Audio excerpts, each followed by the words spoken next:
Now hear the word of the Lord from John chapter 20, verses 11 through 18. Mary was standing outside the tomb crying, and as she wept, she stooped and looked in. She saw two white-robed angels, one sitting at the head and the other at the foot of the place where the body of Jesus had been lying. "Dear woman, why are you crying?" the angels asked her. "Because they have taken away my Lord," she replied, "and I don't know where they have put him." She turned to leave and saw someone standing there. It was Jesus, but she didn't recognize him. "Dear woman, why are you crying?" Jesus asked her. "Who are you looking for?" She thought he was the gardener. "Sir," she said, "if you have taken him away, tell me where you have put him, and I will go and get him." "Mary," Jesus said. She turned to him and cried out, "Rabboni," which is Hebrew for teacher. "Don't cling to me," Jesus said, "for I haven't yet ascended to the Father. But go find my brothers and tell them, I am ascending to my Father and your Father, to my God and your God." Mary Magdalene found the disciples and told them, "I have seen the Lord." Then she gave them his message. This is the word of the Lord. Thanks be to God. You may be seated. Good morning, Sojourn. Peace be with you. Welcome and happy Easter. Thank you so much for coming and being with us. If you are visiting or a guest, my name's Jonah, and I'm one of the pastors here. I'm a little hyped up right now. It's been a good morning. Hot band? Yeah? Anybody? Hot band. Thanks for that. I just feel really grateful to see you all this morning and to be a part of this with you. I am not from Indiana. Just be merciful to me. No, can't throw shoes on Easter. You can come back next Sunday if you want to throw something at me, but not on Easter. And so there's been some cultural oddities that I've had to get used to here. And so the experiment worked perfectly in the first service. We'll see how it goes now. How do you guys feel about surprises? You see what I'm saying? Let that mix of tension and the one guy that's like, yeah. Yeah. Mixed bag about surprises. For me, I really like surprises. There was a delightful surprise. If you've been over to the kids' wing, do you see all those flowers and the ants? It feels like walking through Disney. Thank you to the people that, Emily and her team that put that together. Thank you for the decorations in here with the McBrooms. Like, nice surprises. This happened in between services, and I think it works. I'm off my notes already. But some of us were in here talking, and a loud, somewhere between a scream and a roar, arose in the lobby. And some of us thought there was danger and violence. And some of us maniacs were like, ooh, somebody pregnant is all that was. Somebody pregnant. Faith Miller's pregnant. And that was the sounds of joy and excitement and laughter. But that's the kind of, which way is the surprise going to go? And how do we feel about these different surprises? Something I've learned about Hoosiers is that I'm not sure we trust a surprise. There's a skepticism around surprises. So, like, how we feel about the idea of a surprise birthday party, Hoosiers? Do you feel that in the room, right? That's not just me, right? I learned the hard way that some people in my family don't like surprise parties. It's a mixed bag. And I think for all of us, regardless of where you land on the surprise thing, life has a way of teaching us to be a bit skeptical about the unknown, a bit cautious. There's a real temptation the older we get to just start expecting the worst because maybe it's safer that way. The life of Jesus, if you're unfamiliar with it, is filled with surprises. Some people loved the surprises. Some were delighted. Some were overjoyed at the way he came. Delighted in the surprising actions he took, the surprising company he kept. And, as we're celebrating this morning, the delightful surprise of his resurrection. Others were outraged for the exact same reasons, because he did not do what they expected. He did not spend time with who they expected. And it seems you can read these stories about the life of Jesus, Matthew, Mark, Luke, and John, first 4 books of the New Testament. You can read these stories about the life of Jesus and see for yourself how it plays out. It seems to me that the way people respond to the surprises of God has a lot to do with how they view themselves, their own sense of self. And I guess what I mean is the people who get most angry with Jesus are the ones who are so confident they've got it figured out. The people who seem most fussy and disappointed and angry with Jesus are the real have-it-all-together types, the people who are in control, the people who are certain, those who are filled with a sense of their own greatness. Look at all we've done. And on the exact opposite, those of us on the bottom rung of life, who know how desperate we are, who know how needy we are, who know what it feels like to be overlooked or oppressed. And for those people, Jesus was nothing but good news. So in John chapter 20, I could have done a lot more. I just chose 3, because 3, I don't know. 3, I'm calling them resurrection windows. Pictures of how people responded to the resurrection of Jesus. All of them are surprising, and Jesus' response to their response is surprising. And I'll just tell you, if you come this morning confident you have it figured out and you're doing great, you won't like any of this. But if you're tired, not life tired, not like I didn't sleep well tired, if you're worn out from life, these stories are good news. These stories are good news if you're confused, if you're depressed, if you're discouraged. These stories are good news if you wake up this morning closer to your own death than you've ever been.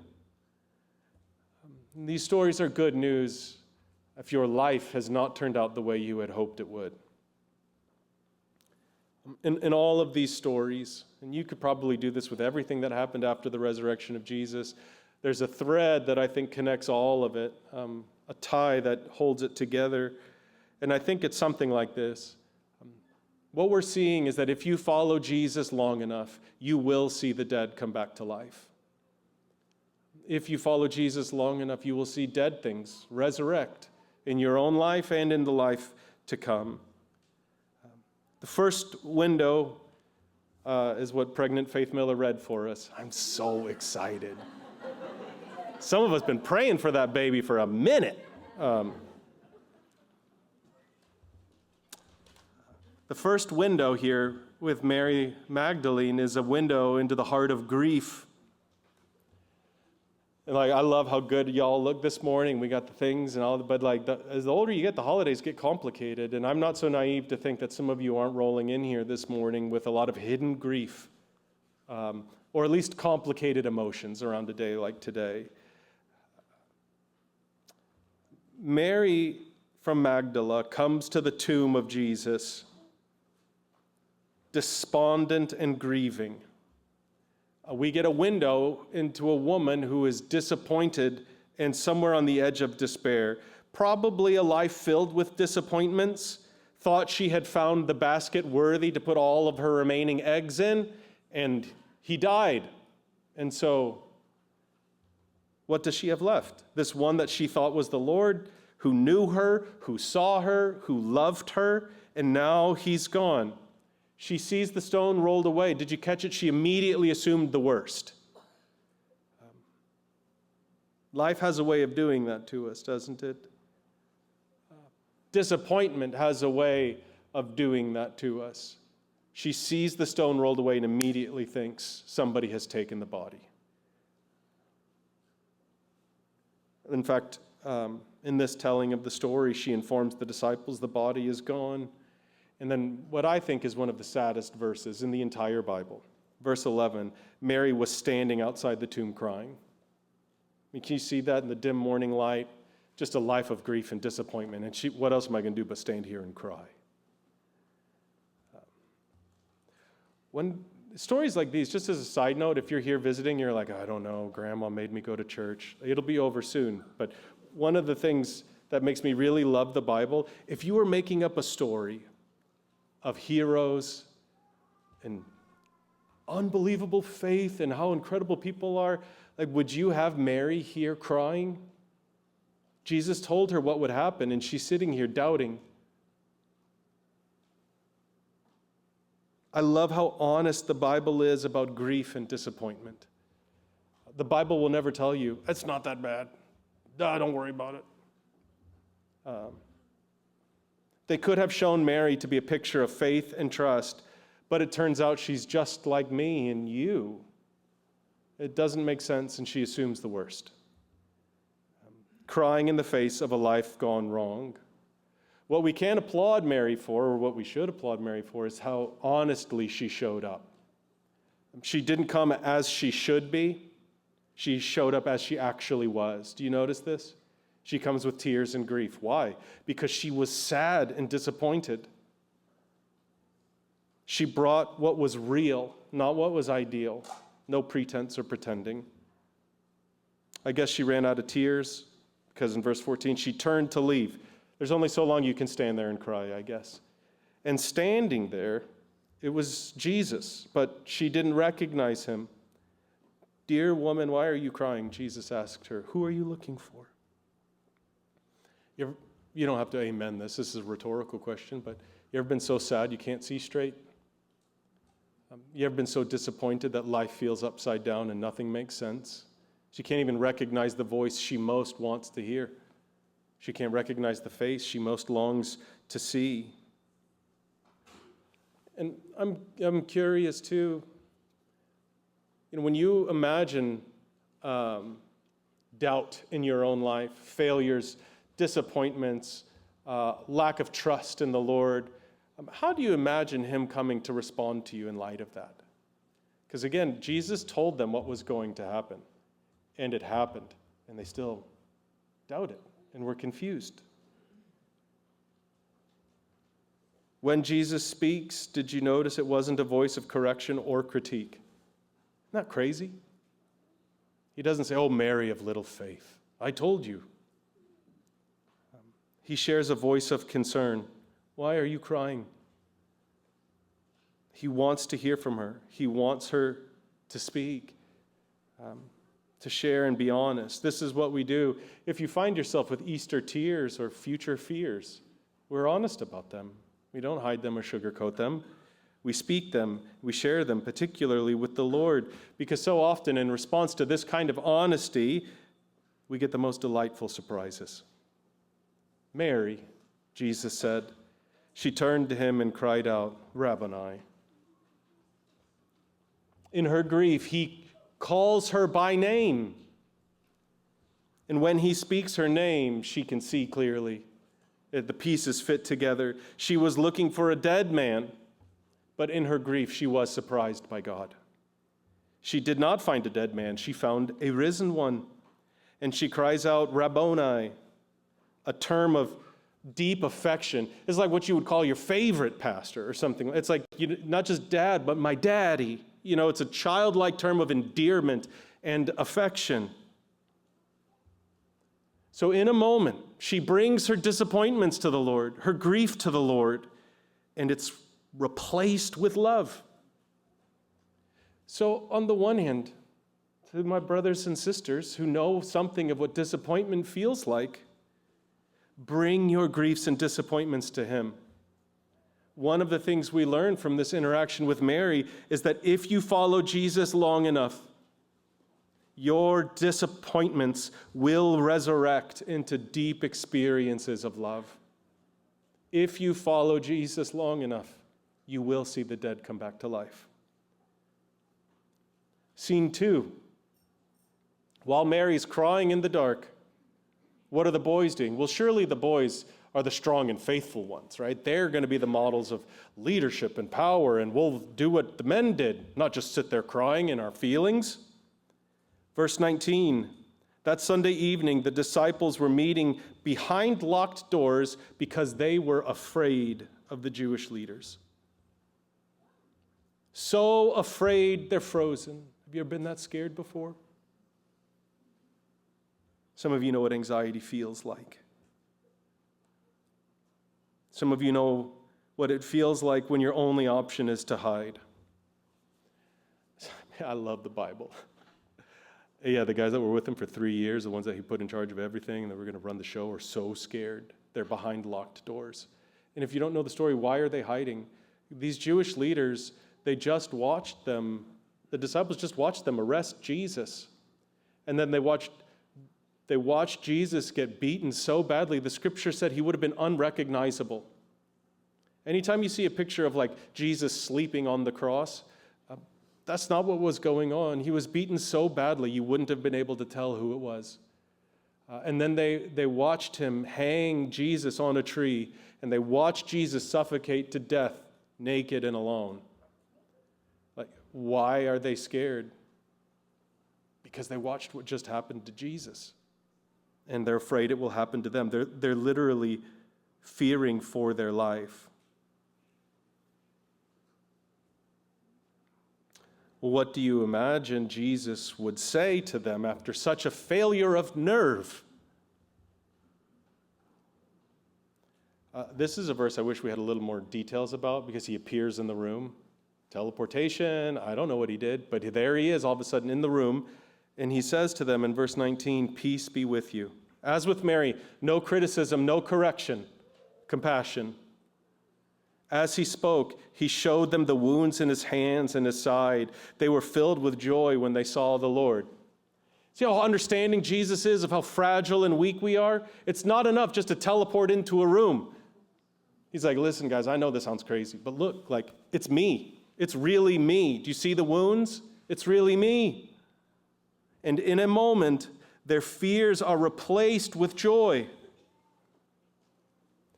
Here's something really wonderful. Some of you have that travel companion as I do. We call him anxiety, and he just hangs out, and sometimes he jumps you, and sometimes he's quiet. And there's sometimes I fantasize, if I could get all of my life in order, then that thing would go away. But what I want you to see in this passage, this window, nothing about their circumstance changed. Does that make sense? It's not like Jesus showed up and was like, don't worry, everyone will like you now. It's probably not funny, but earlier in the life of Jesus, a town is kind of fussing at Jesus, and two of the disciples are like, Jesus, rain fire down on them. Destroy them, which Jesus says no to. But it's not like he comes back and is like, guys, now's the fire time. I wiped out nothing about what's going on has changed circumstantially. Why are they at such peace? The presence of the risen Christ calms the soul in a way nothing else can. Far more than a change of circumstance ever will. Far more than a renewed sense of purpose and effort will calm you. Nothing calms the soul like the presence of the risen Christ. I promise you, if you follow Jesus long enough, you will see your fear replaced with joy. You will see the dead come back to life. Scene 3. Surely one of the disciples did it right. Surely one of them we can look to and say, ha, faith. Peter, the sometimes courageous, sometimes brash, very relatable. If you don't know the story, you can go read it in the scriptures, but Jesus told him at one point, hey man, listen, don't try to be so tough. You're going to deny you even know me at the end of all this. And Peter's like, no way, Jesus, you're crazy. And he's like, I'm telling you, you're going to deny me 3 times and then a rooster will crow. And Peter was like, you're nuts, Jesus. And there Jesus is being beaten to death and executed. And someone comes up to Peter and says, hey, you're that guy that follows him. And 3 times he denies ever knowing Jesus. Here's a rooster crow. And he remembers what Jesus says. And it says he goes away weeping bitterly. Can you imagine the shame Peter felt? If you don't know about being disappointed and you don't know about being anxious, then that means you probably know something about being ashamed. Can you imagine what he felt carrying that weight of his rejection and denial.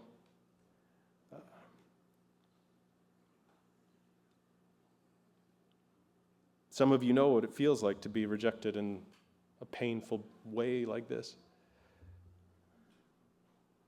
How might you guess the resurrected Christ would respond to his denier, to his betrayer, to his rebuker? Peter does what a lot of men would do. Strong emotions. He's weeping bitterly. So what does he decide to do? Does he go talk to a trusted companion? I need to process this and integrate myself with what's just happened. No, Peter goes back to work. I thought that might get a chuckle, but maybe that's too close to the truth. We could talk about our feelings and what's going on, or we could just pretend like it didn't happen and go to work. So Peter goes back to work. He's a professional fisherman. He gets on the boat, fishes all night. This part is helpful if you've been reading the Bible for a while. Anybody know how many fish he catches this night? None fish. 0 fish. And you may recall certain stories in the Bible where Peter also caught none fish after being up all night long fishing. So as Jesus was laying in a tomb, Peter is sitting on a boat catching 0 fish. In the early morning light, he notices a man standing on the shore, and Jesus is always funny. In verse 4, he says, "Fellows, have you caught any fish?" This isn't a little John boat like you would take out on Deem Lake, okay? This is a professional fishing boat, and they're fishing with nets. So it's obvious there are no fish on this boat. Had they caught, so they weren't out there with a reel and bobber trying to get one smallmouth. They're trying to get a huge load of fish. And so it's obvious that there's no fish on board. This is the same question that Jesus asked Peter the first day they met, though, if you don't know the story. I wish I knew what this reply sounded like. Verse 5, "No," they replied. Have you ever spent a day fishing and haven't caught anything? You know exactly what this "no" sounds like. They didn't see what was going on the shore. Maybe it was shame that blinded them. Maybe it was physical fatigue that blinded them. Jesus starts the conversation the same way he started their first conversation. And the next thing he says is the same thing he said in the first time. He gives them the most ridiculous fishing advice. Throw your net on the other side of the boat, which it's the same lake if you don't understand why that's crazy. It's not like, it's the same lake, but this is the same thing that he told them the first time he met when they had that miraculous catch, and it clicks in a moment. Peter realizes this is Jesus, and Peter jumps in the water to swim after Jesus. A little detail that's missed here, how it's quickly glossed over because it's not the important part of the story, is it's another miraculous catch. Did you ever catch that? The disciples, other guys are sitting back on the boat, struggling to reel in all this fish. Peter's not paying any attention to the fish. He's swimming to Jesus. He brings his hypocrisy to Jesus. And listen, man, if you're here and you're not a Christian and you're like, those Christians are hypocrites. It's like, yeah, you know how I learned that? The Bible told me. Because the disciples of Jesus were hypocrites. I didn't even need to look at my own life, though my own life has confirmed it. Again, if you were making up a story, why would you put people like this in here? Peter brings his hypocrisy to Jesus. He brings his shame to Jesus. He brings his failures to Jesus and his weak faith to Jesus. And at this pivotal moment of confrontation, what would you expect the risen Christ to say to Peter who betrayed him? Hear the first words the risen Christ speaks to his friend Peter after betraying him. Bring some of the fish you've caught. Come have breakfast.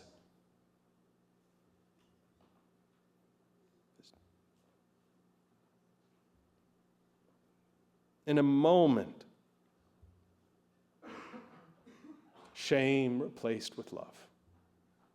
Failure replaced with forgiveness.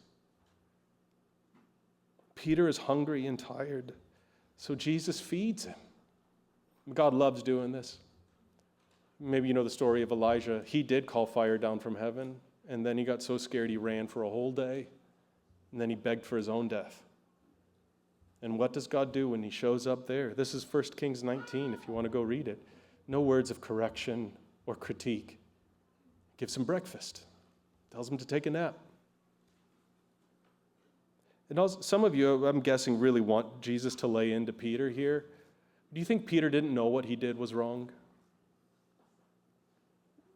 Do you think Peter was unclear about his own failure?